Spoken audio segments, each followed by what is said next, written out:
আচ্ছা মাইরা, যে কথাটা বলবার জন্য বলা, এই যে শিব চতুর্দশী ব্রত যারা করবেন, ওমা কেন করবে?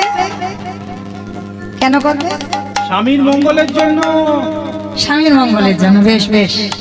আর যে দাদা ভাই একজন হাত তুললো, তাহলে কার মঙ্গলের জন্য করবে? বউয়ের মঙ্গলের জন্য। বউয়ের মঙ্গলের জন্য। আমরা যদি স্বামীর মঙ্গলের জন্য করি, তাহলে বাবা দাদা ভাইরা যদি বাবারা যদি ব্রত পালন করে, তাহলে কি বউয়ের মঙ্গলের জন্য? কিন্তু না, সবটাই ভুল। এই যে আমরা বলি না স্বামীর মঙ্গলের জন্য, আমরা তো স্বামীর মঙ্গলের জন্য করব কেন? আমাদের খেয়ে দেয়ে কাজ নাই? হ্যাঁ, স্বামীর মঙ্গলের জন্য নয়। এই স্বামীর মঙ্গল করেছিল সেই দক্ষ রাজার 27টা মেয়ে, মানে চাঁদের বউ, চন্দ্র দেবতার বউ, 27টা নক্ষত্র হয়ে আছে। এই চাঁদের 27টা বউ করেছিল। যেদিন বাবা দেবগুরু বৃহস্পতির অভিশাপে চন্দ্রদেব ক্ষয় রোগে আক্রান্ত হলো, মানে শরীরে ক্ষয় রোগ, মানে এক পালা দু পালা করে বাবা মাংসগুলো পচে পচে পড়ে যাচ্ছে। সাপকে অভিশাপ দিয়েছিল গুরুপত্নী হরণ করার অপরাধে। তা তখন ক্ষয় রোগে আক্রান্ত হলো, আর এক পালা বাকি আছে। আর ওই এক পালা যখন বাকি ছিল, তখন বাবা পরম বৈষ্ণব বাবা ভোলানাথের কাছে চাঁদ গিয়ে আশ্রয় নিয়েছিল। আচ্ছা বাবা, দক্ষ রাজার 7টা মেয়ের মধ্যে তাহলে বাবা ভোলানাথ তো একটা জামাই, মাকে বিয়ে করেছে, দুর্গাকে বিয়ে করেছে, আর দক্ষ রাজার 27টা মেয়েকে চাঁদ বিয়ে করেছে। তাহলে এই চাঁদ আর শিব ঠাকুরের সম্পর্ক কি হয়? ভাইরা ভাই। ভাইরা ভাই। আপনারা কি বলেন? ভাইরা ভাই বলেন তো? বেশ। তাহলে চাঁদ আর বাবা ভোলানাথ এরা হচ্ছে ভাইরা ভাই। তা এইবার চাঁদ তো এক পালা বাকি আছে, মানে আর একদিন গেলে হরিবল হয়ে যাবে চাঁদ। এইবার চাঁদ গিয়ে দাদার কাছে গিয়ে বলছে, দাদা এই ব্যাপার, আমার দেবগুরু বৃহস্পতি অভিশাপ দিয়েছে, আমার ক্ষয় রোগে আক্রান্ত, মানে আমি আর বাঁচবো না। তা বাবা ভোলানাথ বাবা, এমনিতে তো নাম তার আশুতোষ, একটুতে যদি কেউ কান্নাকাটি করে একটু বায়না ধরে, অল্পেতে সন্তুষ্ট, একটু বাতাস আর বেলপাতা দিতে হবে, ও বেটা সন্তুষ্ট হয়ে যাবে। তাইবার ওই যে চাঁদ এক পালা বাকি আছে, চাঁদকে নিয়ে বাবা বলছে, দাঁড়াও তোমার কিছু হবে না। পরম বৈষ্ণব বাবা ভোলানাথ একেবারে জটার ভিতরে চাঁদকে রেখে দিয়েছে। মানে ওই জায়গাটা ঠান্ডা তো জায়গা। আমার ঠান্ডা কেন গো? আরে এসি কেন থাকবে? ওই জায়গাতে তো একটা মেয়ে আছে না, কি জানো তার নাম? গঙ্গা, পতিত পাবনী গঙ্গা। আর ওই জায়গাটা মানে এত জ্বালা যন্ত্রণা হচ্ছে চাঁদের শরীরে, এক পালা চাঁদকে নিয়ে বাবা জটার ভিতরে দিল, যার জন্য বাবার একটা নাম হলো চন্দ্রশেখর। আবার অনেকে বলছে বাবাকে শশী শেখর, বাবার নাম অনেক। তা এই যে চাঁদকে রেখে দিল এক পালা, আর নামাতে কিন্তু পারবে না, কারণ যদি নামিয়ে দেয় তাহলে চাঁদের মৃত্যু হয়ে যাবে। এইবার 27টা মেয়ে তো জানে স্বামী বেঁচে নেই, কেঁদে কেঁদে একেবারে বাবা ভোলানাথের কাছে এসেছে। জামাই বাবু হয় তো জামাই বাবুর এসে পা দুটো জড়িয়ে ধরে 27 জন কাঁদছে। জামাই বাবু জানি না স্বামীটা জ্বালা যন্ত্রণায় ছটফট করতে করতে ঘর থেকে বেরিয়ে গেল, কোথায় গেল খুঁজে পাচ্ছি না, আমার মনে হয় এতদিন আর স্বামী বেঁচে নেই। জামাই বাবুর সঙ্গে কথা বলছে, আর কথা বলতে বলতে হঠাৎ দেখে না বাবা চাঁদ মাথার উপরে বসে আছে। 27টা মেয়ে সঙ্গে সঙ্গে দেখা মাত্র ছুটছে উঠেছে। কি জামাই বাবু, তুমি আমাদের স্বামীকে ধরে রেখেছো, দাও নামিয়ে দাও, কারণ ওই স্বামীর জন্য আমরা পাগলিনীর মতো খুঁজে বেড়াচ্ছি, পাচ্ছি না, দাও নামিয়ে দাও। বাবা ভোলানাথ বলছে, দেখো শালি, তোমরা 27 জন যদি আমার প্রাণটা নিতে চাও আমি এক্ষুনি দিয়ে দেব, তোমরা 27 জন যদি আমার কৈলাসটাকে চাও আমি এক্ষুনি দিয়ে দেব, কিন্তু অসম্ভব, আমি চাঁদকে নামাতে পারবো না। জামাই বাবু, তার মানে কি আমরা 27 জন একাকী কাটাবো, আর কোনোদিন স্বামীকে ফিরে পাবো না? পাবে। বৈকুণ্ঠপতি নারায়ণ এসে আদেশ দিল, পাবে পাবে, তোমাদের স্বামীকে আবার পাবে। কি করতে হবে? চলে যাও তোমরা প্রভাস তীর্থে। ওই প্রভাস তীর্থে গিয়ে দ্বিতীয় দিন যাবে, তৃতীয় দিন জলটা তুলবে, আর চতুর্দশীর দিন তোমরা 27 জন এসে আমার বাবার ওই জটা চাঁদ যেখানে আছে ওই চাঁদের মাথায় মানে বাবার মাথায়তে জলটা দাও। আর যখন তোমরা প্রভাস তীর্থ থেকে জল এনে ঢালবে তার পরের দিন থেকে 1 কলা 2 কলা 3 কলা হতে হতে আবার চাঁদ পরিপূর্ণ হবে, আবার তোমরা ফিরে পাবে। আবার 15 দিনের মধ্যে আবার চাঁদ ক্ষয়ে যাবে, ওই 1 কলা চাঁদ পরম বৈষ্ণব বাবার মাথায় রয়ে গেল। ওই জন্য স্বামীর ক্ষয় রোগ থেকে বাঁচাবার জন্য সেই দিনটা ছিল চতুর্দশীর দিন। দক্ষ রাজা 27টা মেয়ে স্বামীর প্রাণ ফিরে পাওয়ার জন্য এই দিন 27 জন মেয়ে প্রথম ব্রত পালন করেছিল। আর সেই দিনটাকে আপনারা আমরা সবাই বলি কি স্বামীর মঙ্গলের জন্য ব্রত, কিন্তু না, চাঁদের নয় ক্ষয়রোগ হয়েছিল, আমাদের স্বামীদের কি ক্ষয়রোগ হয়েছে? তাহলে স্বামীদের জন্য ব্রত নয়, তাহলে কিসের জন্য ব্রত? ভালো করে শুনে নাও মা, ব্রত হচ্ছে একটাই কারণ, সরাসরি তো আমরা ভগবানের কাছে যেতে পারবো না, অত সৌভাগ্য অর্জন করিনি, আগে ভক্ত চরণ ধরতে হবে। আর যদি তাড়াতাড়ি তুমি ভক্ত কৃপা পেয়ে যাও খুব তাড়াতাড়ি তুমি বৈকুণ্ঠ যাবে। যার জন্য পরম বৈষ্ণবকে আরাধনা করে আমার ভগবান, ভাবতে পারছে তাহলে কত বড় ভক্ত? কারণ ভগবান তো শিব ঠাকুরের ভক্ত, আর সেই শিব ঠাকুরকে যদি আপনারা আমরা কেউ একবার সন্তুষ্ট করে দিতে পারি তাহলে বাবা ভগবানের কাছে যেতে আর টাইম লাগবে না, অনায়াসে আমরা এই সংসার ত্যাগ করে আমরা বৈকুণ্ঠগামী হব। তাহলে সোজা কথা একটাই, শিব চতুর্দশী ব্রত পালন করার মানে এটাই, কৃষ্ণ প্রেম ভক্তি লাভ করবার জন্য। কারণ বাবা হচ্ছে ভক্ত, পরম বৈষ্ণব, আর ওই ভক্তকে কেউ সন্তুষ্ট করতে পারলে তোমার কৃষ্ণ প্রেম ভক্তি লাভ হবে।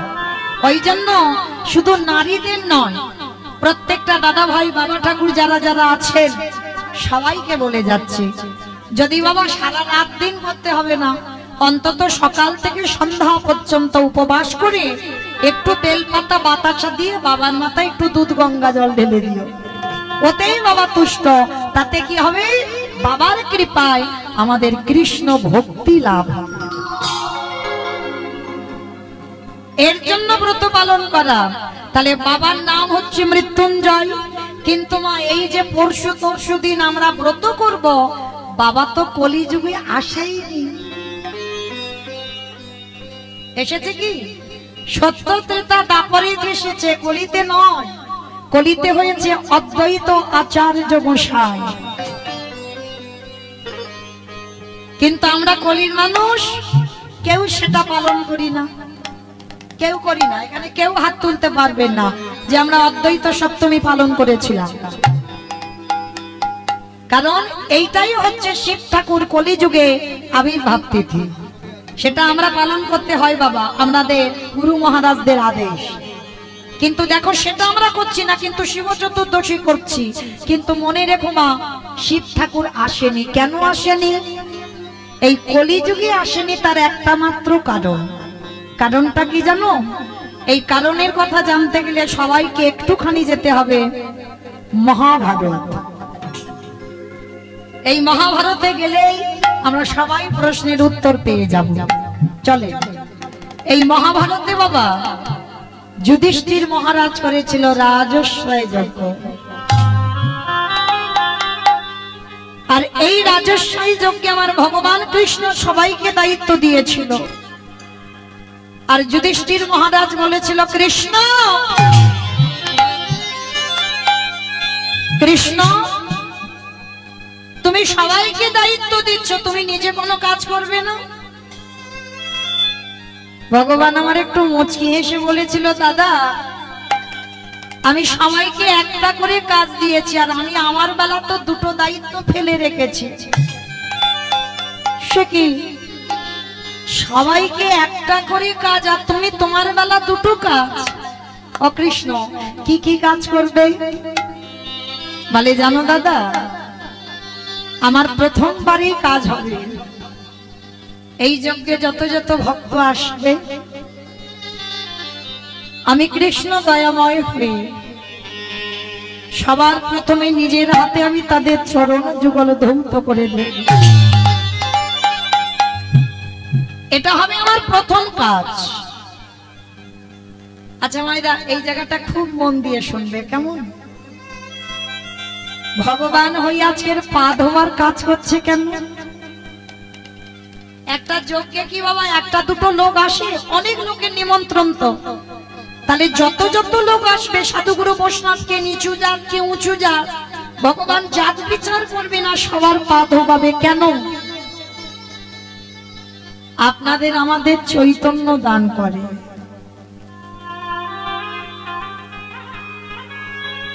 ওরে কলির জি, তোদের বাড়িতে যদি সাধুগুরু বৈষ্ণব আসে, যদি গুরুজন আসে, সবার প্রথমে আমাদের মনুষ্য জীবনে কর্তব্য বাবা নিজের হাতে তাদের চরণ যুগল একটু ধৌত করে দেওয়া। এই নিয়মগুলো বাবা ছিল। এখন আমাদের মতো মেয়েরা আমরা মানতে চাই না, এগুলো বিশ্বাস করি না।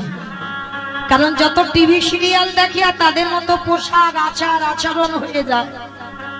কিন্তু মনে রেখো মা, চরণ ধরে বলে যায়, এই অধম কীর্তনিয়ার কথা যদি কারোর মনে থাকে, বাড়িতে যদি গুরুজন আসে, সাধুগুরু বৈষ্ণব আসে, সবার প্রথমে মা পা ধোবার ব্যবস্থা করো। আর যদি বছর অন্তর গুরুদেব নামও আসে, যদি গুরুদেব দেহ রাখে তাহলে তো পাবে না। সাধুগুরু বৈষ্ণব হয়তো বাড়িতে আসছে না, তাদের জন্য ভগবান উপায় করেছে। কি করেছে জানো? যে যার ঘরের বাবা মা তো আছে, যে যার ঘরের শ্বশুর শাশুড়ি তো আছে। এই কথাটা মা একটু হৃদয়ঙ্গ করবেন। অনেক জায়গায় কথাটা বললেই বাবা সঙ্গে সঙ্গে হেসে উড়িয়ে দেয়, কিন্তু আমি একটাও হাসির কথা বললাম না বাবা। যাদের ঘরে সাধুগুরু বৈষ্ণব গুরুদেব না আসে, তাদের জন্য ভগবান বলেছে যদি বাবা মা জীবিত থাকে, শ্বশুর শাশুড়ি যদি জীবিত থাকে, রোজ রোজ বলছে না বাবা, বৎসরে একবার, যেমন তুমি দুর্গা পূজা, কালী পূজা, লক্ষ্মী পূজা, সরস্বতী পূজা সব পূজা করো, ঠিক ওই রকম একবার জীবিত ভগবানকে পূজা করো। এটা আমার কথা নয় বাবা, ভাগবতে তো আমার ভগবান কৃষ্ণ সুদামাকে বলেছিল, সুদামা এই পৃথিবীতে সব থেকে বড় গুরু হলো যে যার ঘরের বাবা মা, তারপরে গুরু হলো শিক্ষা গুরু, দীক্ষা গুরু, তারপরে গুরু হলাম আমি ভগবান। কই বাবা, ভগবান তো একবারও বলেনি সবার আগে আমি বড় গুরু। ভগবান বাবা মাকে জায়গা দিয়েছে। যেতে হবে না বৃন্দাবন, যেতে হবে না হরিদ্বার, দক্ষিণ ভারত, পশ্চিম ভারত, কোথাও করতে হবে না, যদি তুমি জীবিত ভগবানকে পূজা করতে পারো। ভালো করে ভেবে দেখেন তো মা, ভগবান কি ভুল বলল? যে মা 10 মাস 10 দিন গর্ভের কত যাতনা পেয়েছিল, শুধু গর্ভে পেল না, সন্তান ভূমিষ্ঠ হলো, কত রাত মা খায়নি, কত রাত মা ঘুমায়নি, সারাদিন বাবা হাড় খাটুনি খেটে ওই ছেলেটার মুখে অন্ন তুলে দিয়েছে। সেই ছেলে নিজে পড়াশোনা না করে কিন্তু সন্তানকে শিক্ষিত করেছে, কিন্তু সেই ছেলে মেয়েরা বড় হয়ে বাবা একটা বাবা মার পেটের ভাত জোগাড় করতে পারে না। বাবা মারা যেন বয়স হয়ে গেলে যেন ফুটবল হয়ে যায়, একবার বড় জন, একবার মেজ জন, একবার সেজ জন। 30টা দিন হয়ে গেলে বাবা এবারে তার খাওয়া হবে না। কই একটা সন্তান কোনদিন বলতে দেখেছেন যে আমার বাবা ভাগাভাগি হবে না, মা ভাগাভাগি হবে না। যার যখন ইচ্ছা তখন খাওয়াবে, ভাগাভাগি কেন খাবে কেউ বলে না। যার জন্য কলিজীবের এই রসাগো, কারণ জীবিত ভগবানের সেবা না করেই নকল ভগবানের পাওয়ার জন্য ছুটে বেড়ায়। ভগবান বলছে যদি কেউ বাবা মাকে সেবা করে, যদি আমার ডাকতে ভুলে যায়, আমি ভগবান হয়ে কথা দিয়ে যাই যে পিতামাতাকে সম্মান করে বছরে একবার সিংহাসনে বাবা মাকে বসিয়ে নিজের হাতে চরণ যুগল ধৌত করে, নিজের হাতে গলায় মালা দিয়ে যদি নিজের হাতে বাবা মাকে যত্ন করে একবার খাইয়ে দেয়, ভগবান বলে তাকে আমার ডাকতে লাগে না, আমি সারা জীবন সেই ভক্তের দুয়ারে বন্দী হয়ে যাই।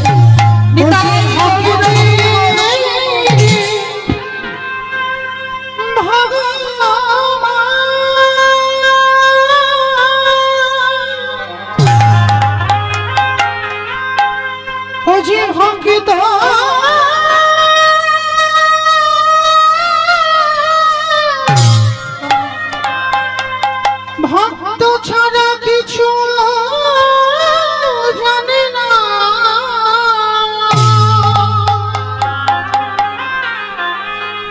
তাই তো যুগে যুগে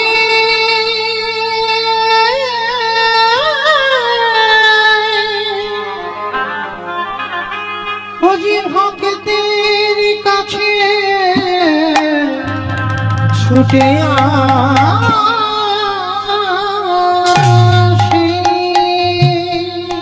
তাই সবার চরণে আমার নিবেদন, যাদের বাবা মা আছে, যারা হারিয়ে ফেলেছো বাবা, মৃত্যু পর্যন্ত কাঁদলে তো পাবে না, যাদের আছে একটু যত্ন করে আঁকলে রেখে দিও, খুব মূল্যবান সম্পদ গো। যদি একবার হারিয়ে যায় আর জীবনে কোনোদিন আমরা ফিরে পাবো না। তাই তো ভগবান কৃষ্ণ রাজস্বী যজ্ঞে সমাজকে শিক্ষা দিল। এই মহাভারত বলো বাবা, রামায়ণ বলো, সবটাই কিন্তু সমাজ শিক্ষা। জগতে আমাদের শিক্ষা দেবার জন্য মহাভারত। তাহলে ভগবান রাজস্বী যজ্ঞে ভক্তদের চরণ যুগল ধৌত করে সমাজকে শিখিয়ে দিল, আমি ভগবান হয়ে যে কাজ করছি আমাকে দেখে শিখে নে, তোরাও এই কর্ম কর। ভগবান শুধু পা ধোয়ালো না যজ্ঞে, আরো একটা কাজ করেছিল। কি কাজ জানো মা? যত যত ভক্ত এসে প্রসাদ পেয়েছিল, কৃষ্ণ দয়াময় ওই প্রসাদের পাতাগুলো নিজের হাতে নিয়ে নর্দমায় ফেলেছিল। শুধু নর্দমায় নয়, ওর ভিতরে আরো একটা কাজ করেছিল। ওই যত যত ভক্ত প্রসাদ পেয়েছিল না, পাতাতে এঁঠোগুলো লেগেছিল, আর কৃষ্ণ দয়াময় ওই ভক্তের এঁঠোগুলো নিয়ে আজকে সারা গায়ে মাখছে। যুধিষ্ঠির আড়াল থেকে দেখতে পেয়েছে, কৃষ্ণ কৃষ্ণ এটা তুমি কি করছো? কে কোন জাতের মানুষ? ওদের পা ধোয়াচ্ছে, এটা ঠিক আছে, ওদের এঁটো পাতাগুলো নর্দমায় ফেলছো, এটা ঠিক আছে, কিন্তু কৃষ্ণ তুমি ওদের এঁঠোগুলো নিয়ে সারা গায়ে মাখছো কেন? তোমার ভগবান মৃদু হেসে বললেন, দাদা গো, এই জগতে সবাই তো পাপ করে, সবার পাপের বিচার আমি কৃষ্ণ দয়াময় করি। আপনারা আমরা যদি পাপ করি ভগবান বিচার করে, বিধান দেয়। আচ্ছা বলো, তোমার যে বিচারক হয় সে যদি পাপ করে, বলো বলো তার পাপের বিচার বলো করবে গো।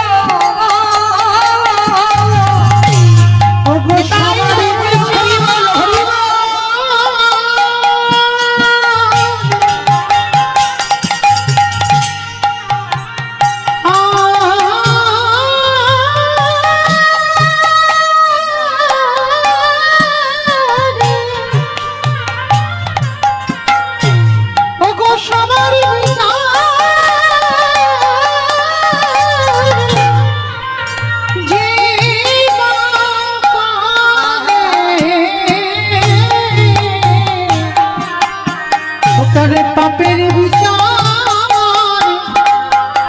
করিবে ভগবান মৃত্যু হেসে বললেন দাদা গো, এই জগতে তো কেউ জানে না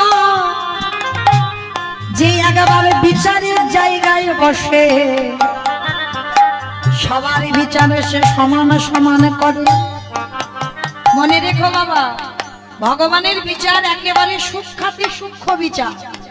তাকে কতটুকু দিলে যে ঠিক হবে ওটা আমার ভগবানের বিচার। কে জগতে দুঃখী থাকবে, কে জগতে সুখী থাকবে, এটা কোনো মানুষের জন্য হয় না বাবা। আমরা অনেক অনেক ভক্তরা ভুল ভাল সিদ্ধান্ত নিয়ে বলি না অমুকের জন্য আমার জীবনটা বরবাদ হয়ে গেল, না, একেবারে ভুল ধারণা। ভগবানের বিচার একেবারে সূক্ষ্মাতি সূক্ষ্ম বিচার।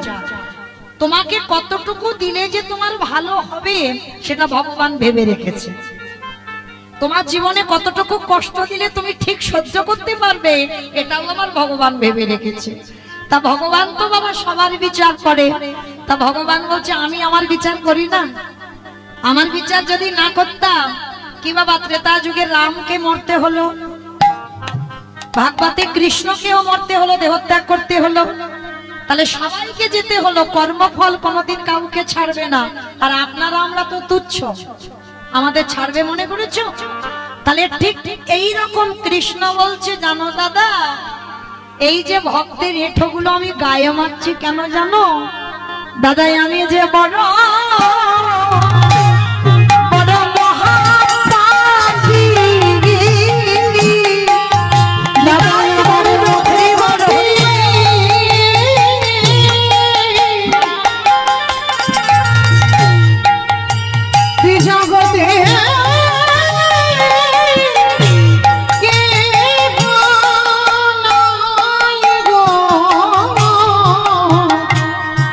আমি হলাম মহাপাপী। যুধিষ্ঠির মহারাজ চমকে উঠেছে, কৃষ্ণ সবাই পাপ করে আর তুই বলছিস তুই নিজে মহাপাপ করেছিস? বলে হ্যাঁ দাদা আমি তো মহাপাপী। আচ্ছা কৃষ্ণ তুই কি এমন পাপ করেছিস? বলে জানো দাদা আমি পাপটা কৃষ্ণ হয়ে করিনি, করেছিলাম রঘুপতি রামচন্দ্রের অবতারে। রাম অবতারে পাপ করেছিস? কি পাপ? বলে কেন আমি নিজের হাতে একটা মণিপুত্রকে হত্যা করেছিলাম। বলে সেটা আবার কে? বলে কেন বিশ্বের সবার মনির ছেলে রাবণ। আপনারা জানেন অকাল বোধন দুর্গা পূজা করেছিল রাবণকে মারবার জন্য। নবমীর দিন রাবণ বধ হয়েছিল। তাহলে যে দুর্গা পূজা আমরা দেখতে যাই মা, ওই পূজাটা তো রামচন্দ্র করেছিল। কেন? রাবণের মৃত্যুর জন্য। আর সেই রাবণকে মেরে আমার রামচন্দ্রের মাথা থেকে পা পর্যন্ত পাপী হয়ে গেল। আর সেই পাপ কবে ধোয়াচ্ছে না? যুধিষ্ঠির রাজস্বই যজ্ঞে। তাহলে মাইরা এইটুকু শুনে আমাদের কি অনুভব হলো? তাহলে ভগবান যদি রাবণকে মেরে পাপ করে আর আপনারা আমরা পাপ করছি না, পাপ ফেললেই তো পাপ। তাহলে আমরা যারা অপরাধ করব, পাপ করব, আমার ভগবান কৃষ্ণ যজ্ঞে দাঁড়িয়ে শিক্ষা দিল একটা সাধুগুরু বৈষ্ণবের চরণ যুগল ধৌত করাও। তা যদি না পারো তাদের এঁঠো পাতা পরিষ্কার করো। তা যদি না পারো চুরি করে একটু এঁঠো নিয়ে কেউ দেখতে পাবে না গায়ে একটু ভালো করে মেখে নিলেই তুমি কোটি কোটি জন্মের অপরাধ থেকে মুক্তি পাবে পাবে পাবে। এইবার কৃষ্ণ দয়াময় রাজস্বই যজ্ঞের দরজায় দাঁড়িয়েছে বাবা। অগ্নিদেব, পবনদেব, বরুণদেব, ইন্দ্র, ইন্দ্রাণী, ব্রহ্মা, সাবিত্রী, শিব, দুর্গা সব পরপর লাইনে আছে। আর একে একে ডাকে কৃষ্ণ পা ধোয়ায় আর যজ্ঞের ভিতরে প্রবেশ করে। এমন সময় জগৎ জননী মা দুর্গা আমার বাবা ভোলানাথকে ডাকছে, প্রাণনাথ এদিকে এসো, এদিকে এসো। আমায় ডাকছিলে? হ্যাঁ তোমায় ডেকেছি, চলো এবার আমাদের পালা পড়েছে, এবার কৃষ্ণ পা ধোয়াবে, চলো পা দুটো একটু ধুইয়ে নি। বাবা ভোলানাথ মাথায় হাত দিয়ে দুম করে ওখানে বসে পড়েছে। বলে পার্বতী তোমার কি মাথার গন্ডগোল হলো? হ্যাঁ, ওকে আর আমি কে তুমি ভুলে যাচ্ছ? হ্যাঁ, আর আমার পা দুটো বাড়িয়ে দেবো আর কৃষ্ণ পা ধোয়াবে। শোনো, তোমার ইচ্ছা হয় তো তুমি ধোয়াও, কিন্তু আমার পা আমার কৃষ্ণ ধোয়াতে পারবে না। এইবার মা দুর্গাকে লাইনে দাঁড় করিয়ে রেখে বাবা আমার বেলাইনে চলে গেছে আড়ালে। আর আড়ালে গিয়ে মনে মনে চিন্তা করছে কৃষ্ণের চোখে ধুলো দিয়ে যজ্ঞে ঢুকবো। আমার সম্ভব?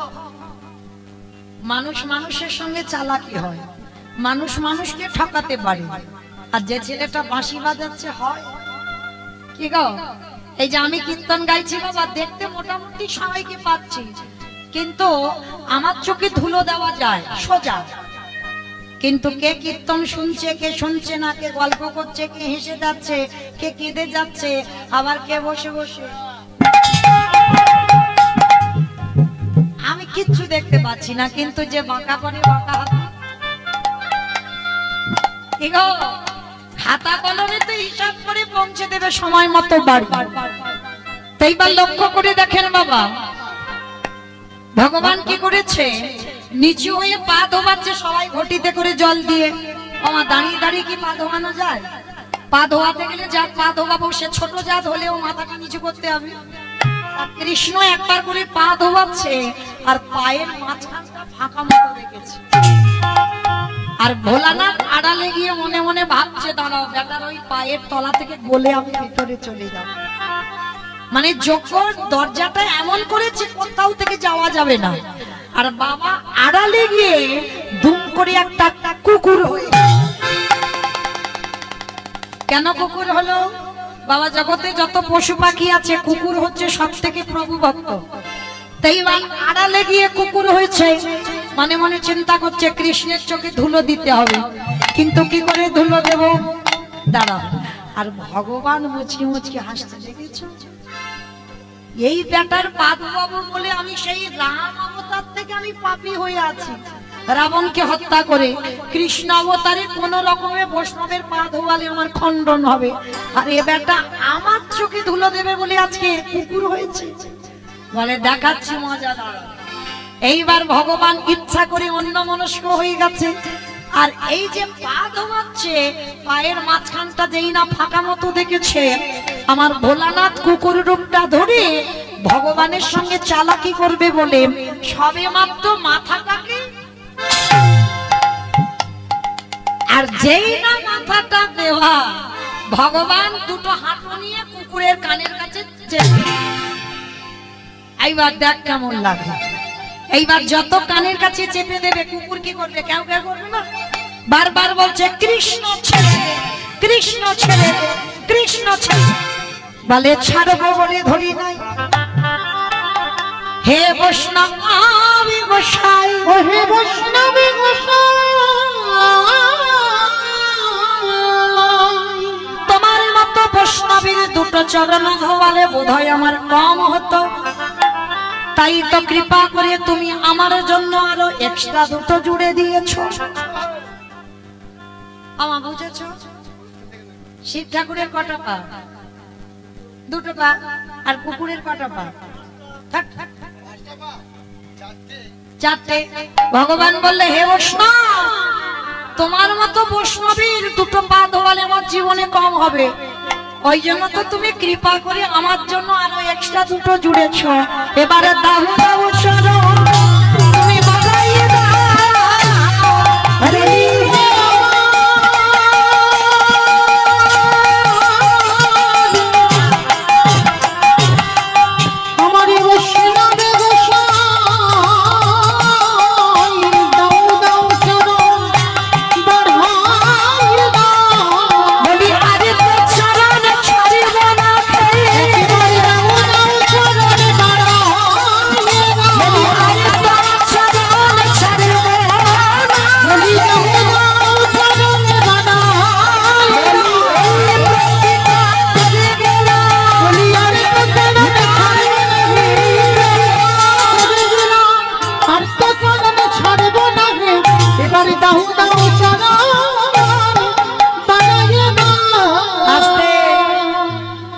এইবার মোটা দড়ি নিয়ে ভগবান কুকুরটাকে বেঁধেছে।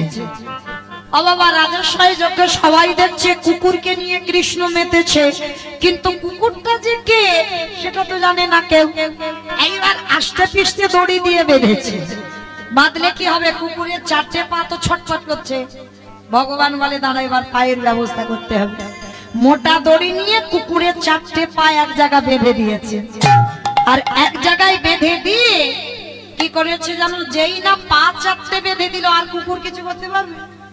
শুধু নয়ন জালে বুক ভাসিয়ে কাঁদে, আরে বলে কৃষ্ণ রে, ওরে কৃষ্ণ রে,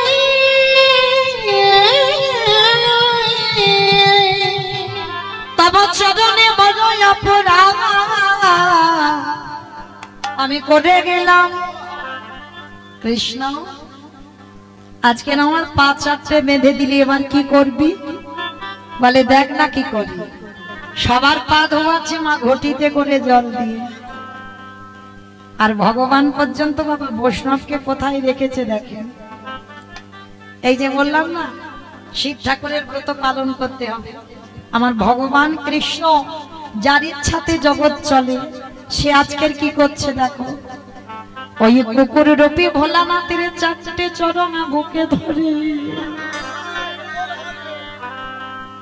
কৃষ্ণ দয়াময় আমার আজ চোখের জলে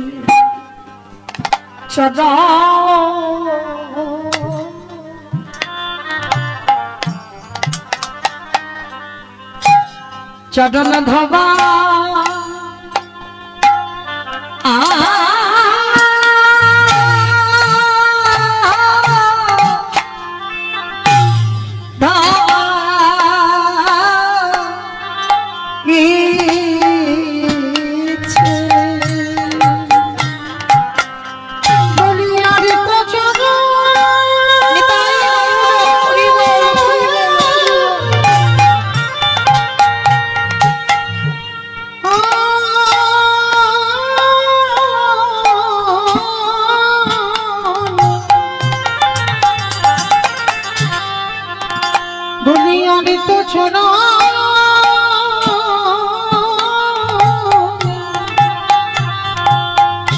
চরণে ছাড়ে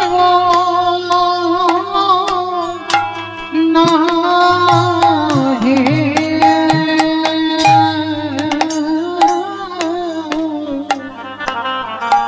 আজ চোখের জলে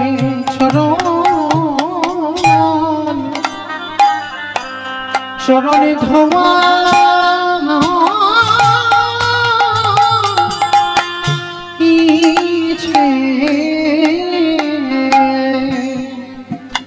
বাবা ভোলানাথ কুকুর হয়ে কাঁদছে আর বলছে কৃষ্ণ তুই এটা কি করলি? তোর চোখের জল আমার মতো কুকুরের পায়ে দিলি, আমি কত অপরাধ করে ফেললাম বাবা। তবে কৃষ্ণ রে,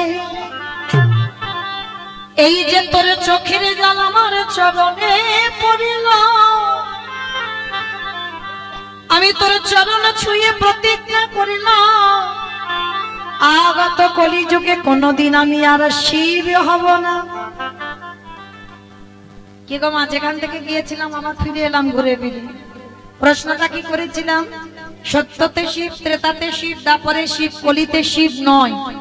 কেন নয়? এটাই তার কারণ। কৃষ্ণের চরণ ছুঁয়ে বলল কৃষ্ণ এই যে তোর চোখের জল আমার মতো কুকুরের পায়ে পড়ল, আমি কথা দিলাম কলিযুগে হব অদ্বৈত আচার্য গোসাই। আমার ছোটবেলার নাম হবে কমলাক্ষ, আমার মা নাভা দেবী কুবেরের গর্ভে জন্ম নেব। আর শোন, তুই আমার কৃষ্ণ নয়, তুই হবে আমার নদী আর নিমাই চাঁদ। নদী আর নিমাই চাঁদ। ওরে 12 বৎসর তুলসী ভাষায় তোকে আহ্বান করব, কথা দিবি কারোর ডাকে তুই নামবি না, আমার ডাকে তোকে নামতে হবে। আরে যেদিনে তুই জগতে ধরাই নামবি, আমি 12 বৎসরে তুলসী ভাসিয়ে তোকে ডাকবো। তোর থেকে আমি 52 বছরের আগে এসে মাটি পরিষ্কার করে রাখবো, যে মাটিতে তুই আবির্ভূত হবি। আর যেদিন তুই আবির্ভূত হবি আমি শান্তিপুর থেকে তোর সঙ্গে দেখা করতে যাব। এই যে রাজস্বাই যজ্ঞে তোর চোখের জল কুকুরের পায়ে পড়ল, এই কুকুর তোর কাছে ঋণী হয়ে গেল। এই ঋণ কলিযুগে শোধ করব। যেদিন তুই গৌর হবি আমি অদ্বৈত আচার্য হব। যেদিন আমরা দুজনে মুখোমুখি হব, এই যে তোর চোখের জল আমার পায়ে পড়ে ঋণী হয়ে রইলাম, এই দিন আমি সেই দিনে শোধ করব। যেদিন দুজনে মুখোমুখি হব ওরে এমনি করে চাঁদা আমি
তাহলে মায়েরা পরিষ্কার বোঝা গেল যার জন্য মহাপ্রভু কারোর ডাকে এলো না, অদ্বৈত আচার্যের ডাকে এলো।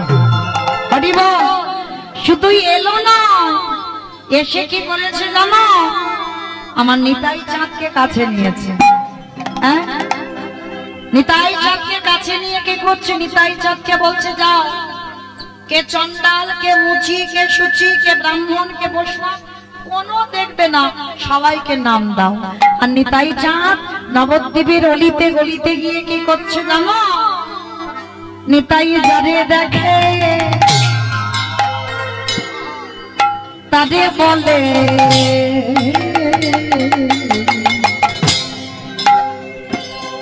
দন্তে তৃণ ধরি ধরি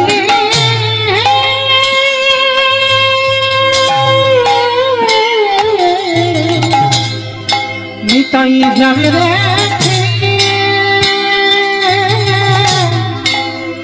তাদের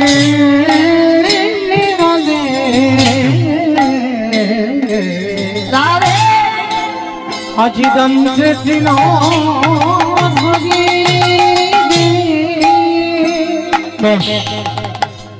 আমাইরা তৃণ মানে কি? খড় খড় ঘাস। দেখেছো তৃণ মানে নাকি খড়, ঘাস। আচ্ছা বৈষ্ণব পদাবলী বাবা, এগুলো তো কোনো বাঁধানো গান নয়, এগুলো মহাজনী পদাবলী। আচ্ছা নিতাই চাঁদ দাঁতে ঘাস নিয়েছে কেন? ঘাস নিল কেন? এটাই তো কথা। কারণ আমার সমাজে একটা নিয়ম আছে বাবা, মানা না মানা সেটা তার ব্যক্তিগত ব্যাপার। যখন দেখবেন গুরুজনেরা বসে, গুরুজনদের সামনে কথা বলতে গেলে বাবা তার স্বভাবটা যেন একটু নত ভাব হয়, দেখলে বোঝা যাবে বাবা আমিত্ব ভাব থাকলে হবে না, যেন স্বভাব একটু নত ভাব হয়। এটা আমার সমাজে নিয়ম। হয়তো অনেকে মানে আবার অনেকে মানে না, কিন্তু মহাপ্রভুর আমলে একটা নিয়ম ছিল। কি নিয়ম? যে গুরুজনদের সামনে কথা বলতে গেলে তোমাকে দাঁতে ঘাস নিতে হবে। আর দাঁতে ঘাস নিলে কি বুঝবে যে কথাটা বলছে সত্যি বলছে, বা কথাটা বলছে একটু বিনতার সহিত বলছে। তার নিতাই চাঁদ ওই জন্য জগতে সবার কাছে একটু নত হবার জন্য বিনতার সহিত দাঁতে ঘাস নিয়েছে। আর ঘাস নিয়ে কি করছে জানো? নবদ্বীপের অলিতে গলিতে যারে দেখে তার পদ ধরে বলে তোদের ঘরে আমি বাসনে মেজে দেব,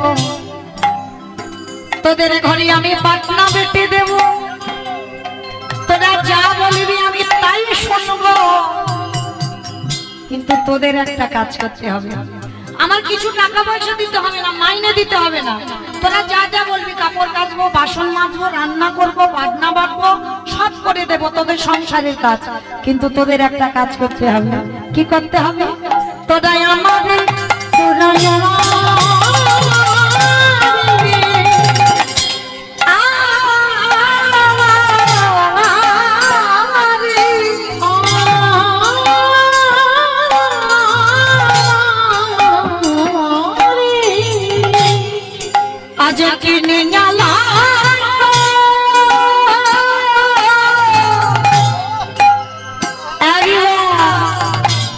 টাকা পয়সা চাই না, কি করবি বলো? গৌর হরি হরি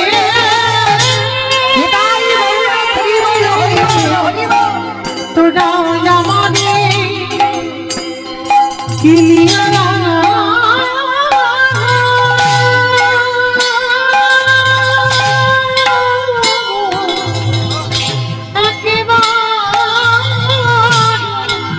বলো হরি হরি। আস্তে আমার এই জায়গাটার নাম কি?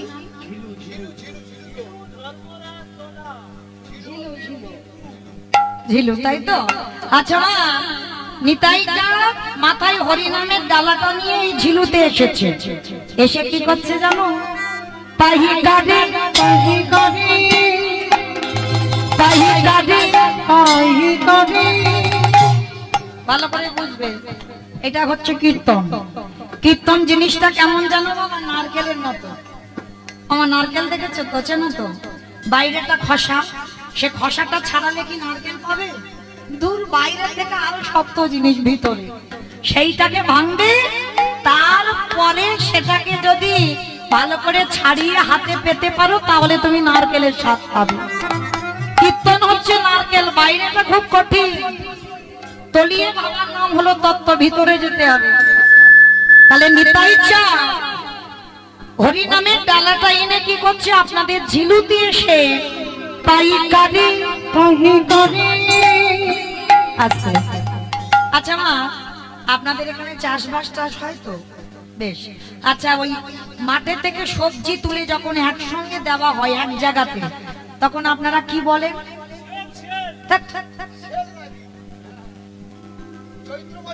কি বলে বাবা? কি বলে বাবা? পাইকারি। বেশ, পাইকারি। বেশ, পাইকারি। তাহলে একসঙ্গে মাঠে থেকে সবজি তুলে যখন এক জায়গা দেওয়া হয় তাকে বলে পাইকারি দেওয়া। তার নিতাই চাঁদ হরিনামটা এনে এই ঝিলুতে পাইকারি পাইকারি। অন্যান্য গ্রামে কিন্তু দিচ্ছে না, আজকে শুধু আপনাদের ঝিলুতে দিচ্ছে পাইকারি পাইকারি। আর একটা মানে হচ্ছে, তলিয়ে ভাবো, পাইকারি। আমি পাইকারি, আমি পাইকারি, আমি পাইকারি। আস্তে, মানে পাইকারি মানে একসঙ্গে দিচ্ছে, আর একটা মানে কি? পাইকারি। হরি নামে দেব পাইকারি, হরি নাম দেব পাইকারি।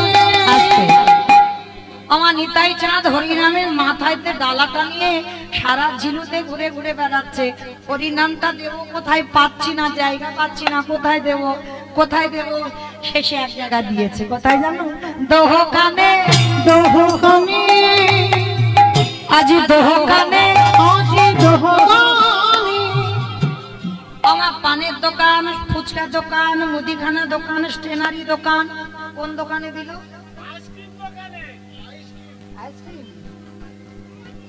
বেশ, কত কীর্তন বোঝে, দেখেছো? তাহলে এত নারকেল ভেদ করে তবুও চলে গেল।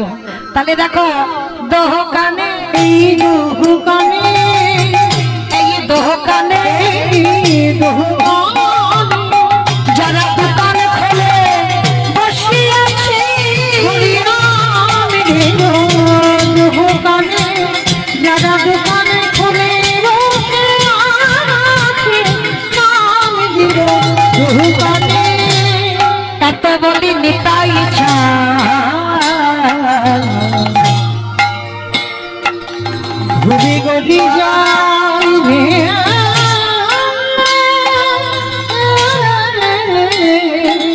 আহয়ত নিতাই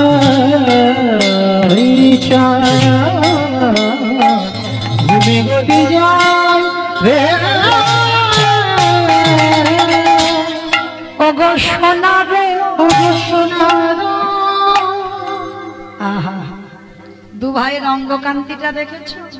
যেন কাঁচা সোনা, হলুদ বেটে যেমন রং দিলে যেমন হয়, আজ সোনারও, আজ সোনারও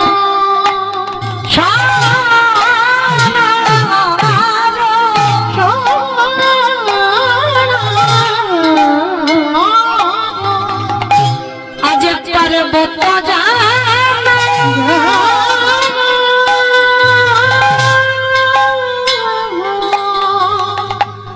দেখো দোলা তেলো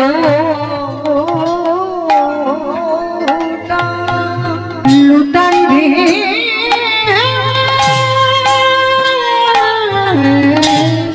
আজ সোনারও পার্বত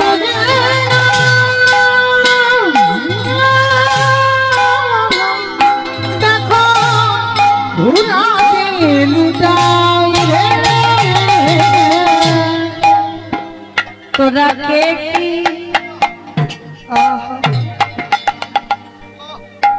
কে কি নিবি তোরা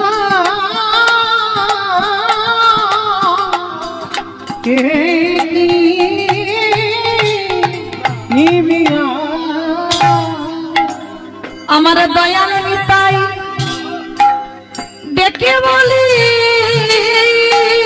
তোরা কে নিবিয়া আস্তে কথা বলছি, একটা মানে বের হচ্ছে, দুটো দেখেন। কে কি নিবিয়া, তোরা কে নিবিয়া মানে কে কিনবি আর কে কি নিবিয়া তোরা কে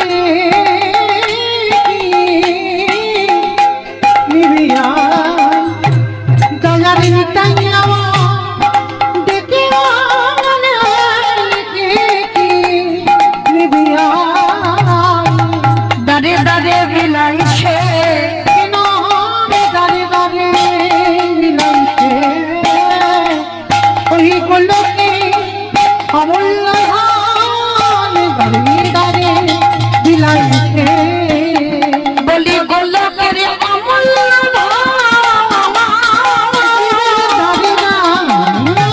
বিলাইছে হেন অবতারে যাও রতি না জন্মিল যাবে নদী না জন্মিল আস্তে এত করে বলার পরেও আজ লীলার পাশে ভাগবত বলছে হেন অবতারে যার রতি না জন্মিল নদী না জন্মিল দাসিল শোন বলে সেই পাপি কত এলো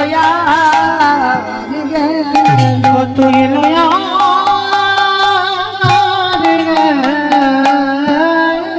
এলো দাসলোচন বলে সেই